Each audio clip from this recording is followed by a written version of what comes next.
Kita ninyo bago kayo tuluyan makapasok sa compound ng Pugo Island, dadaan kayo sa bridge na yan, yung tulay na yan. Bago kayo makadaan sa tulay na yan, may first gate dyan na napaka-strict ng mga security. Close na siya.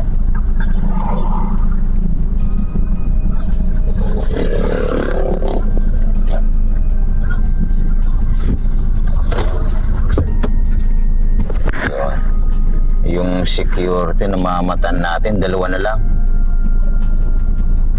Totally iklinos na talaga siya,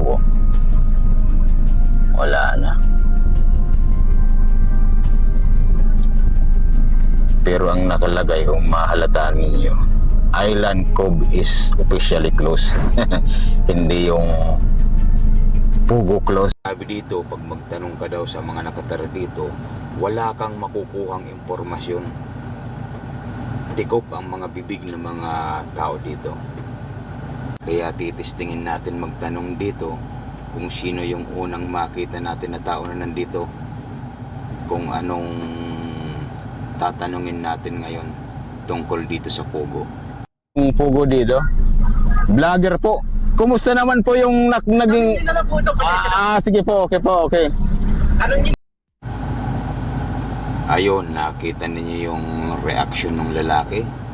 Talagang wala kang makukuhang impormasyon na manggagaling sa kanya.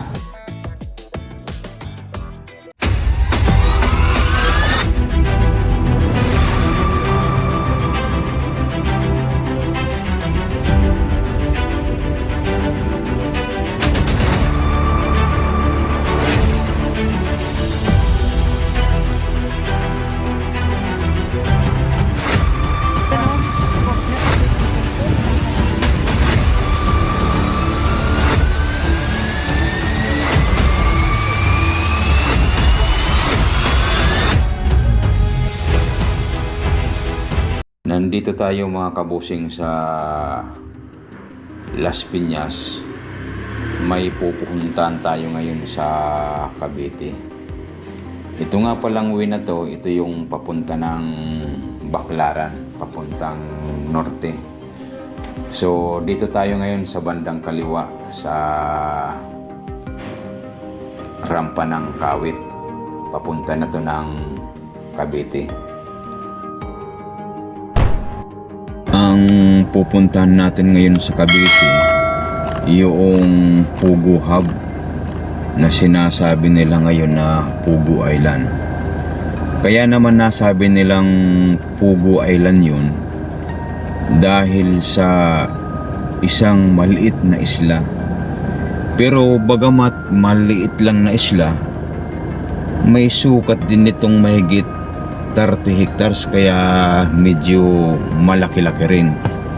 Dati kasi nung panahon, itong island na to, isa tong Island Cove Resorts and Leisure Park, kaya medyo malaki-laki rin. Noon may makikita ka dito mga iba't ibang uri ng mga hayop, maging buhaya nga dito nung panahon, makakakita ka dito. Ito pala mga kabusing na dinadaanan natin ngayon, dudugtong to ng Cavitex. So ito na yon.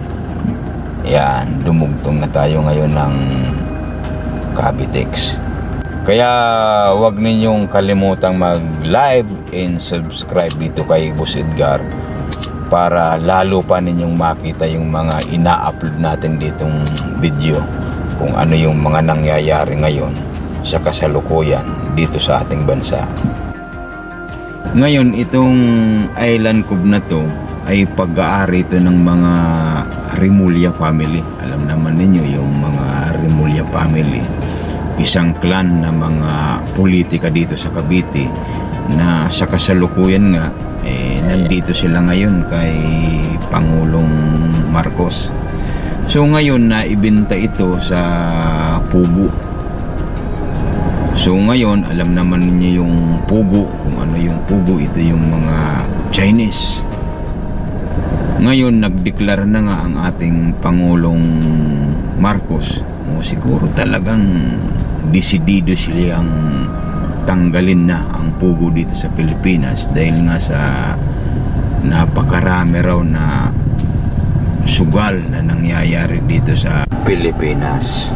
Kaya totally talagang winakasan na tong pugo dito. Totally close na itong Pugo Hub dito sa Cavite. Ito na, nakikita ko na tong building ng Pugo. Ang lalaki oh. Lalo na pag makita ninyo itong malapitan, sobrang lalaki nito. Yung nasa palibot niya, lahat yan tubig. Iyan kung makikita ninyo bago kayo tuluyan makapasok sa compound ng Pugo Island, dadaan kayo sa bridge na yan, yung tulay na yan oh. Bago kayo makadaan sa tulay na yan, may first gate dyan na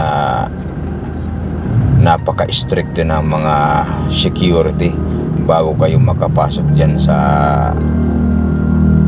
island na yan ng Pugo Hub. Makikita ninyo itong malapitan itong building, sobrang napakalaki talaga dahil itong unang building parang ginawa nilang bakod dito sa kalsada.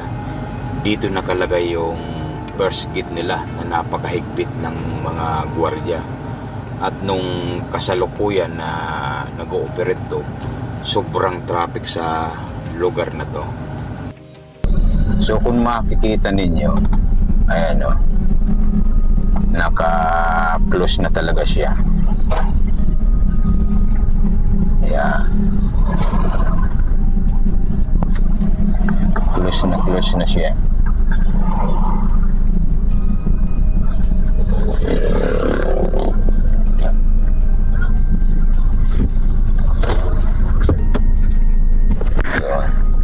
Yung security na mamatan natin, dalawa na lang. Totally iklinos na talaga siya oh. Wala na. Pero ang nakalagay, kung mahalata ninyo, Island Cove is officially closed. Hindi yung Pugo close. Sabi dito, pag magtanong ka daw sa mga nakatara dito, wala kang makukuhang impormasyon. Tikop ang mga bibig ng mga tao dito. Kaya titistingin natin magtanong dito kung sino yung unang makita natin na tao na nandito. Tatanungin natin kung anong tatanungin natin ngayon tungkol dito sa Pugo. Yung Pugo dito, vlogger po. Kumusta naman po yung naging... sige po, okay.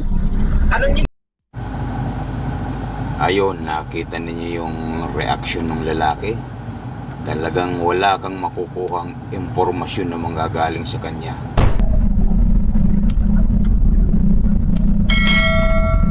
Ito yung dating grocery nila. Ito oh. Yan ito.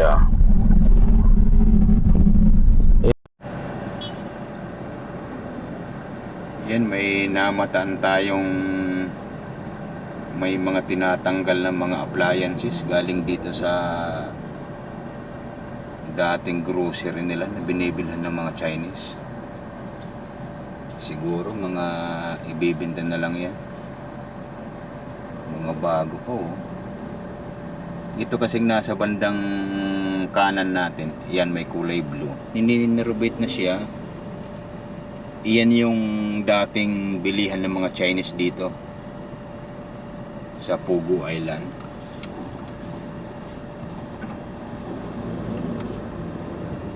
Yan ang mga hinahakot na.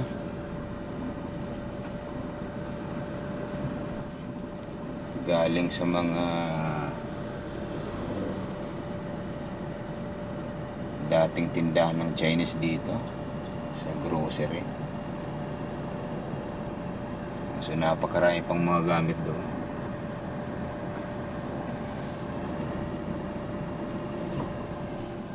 So napakalungkot ng mga kabusing sa area na to. Dati napakatao dito, lalo na dito sa gasoline station na to. Halos mga van ng Chinese ang mga nakaparada dito. Dito sila mga naggagasolina. Pero ngayon wala na. Pati yung gasoline station sarado na rin. Wala na yung mga kliyente nilang Chinese. Kung galing naman kayo ng Bacoor, kung papunta ka ngayon ng Pugo Island, dito ka ngayon dadaan. So yung pinakatumbok natin sa unahan, yan yung papunta ng Binakayan Market, papunta rin yan ng Cavite. So kakanan tayo dahil ito yung accessible na daanan, para siyang diversion road. Dahil dito hindi masyadong matraffic dito, dyan sa loob matraffic. At saka ito na rin yung way papunta doon sa Pugo Island na sinasabi nila. Dati nung bukas pa yung Pugo, nagkakaproblema na rin dyan dahil sa napaka-traffic din. Gawa ng hindi sila masyadong nagpapapasok ngayon dahil sa sobrang stricto ng mga gwardiya dyan. So ngayon balik dati na dito, wala nang traffic dahil nga sa sarado na yung Pugo ngayon.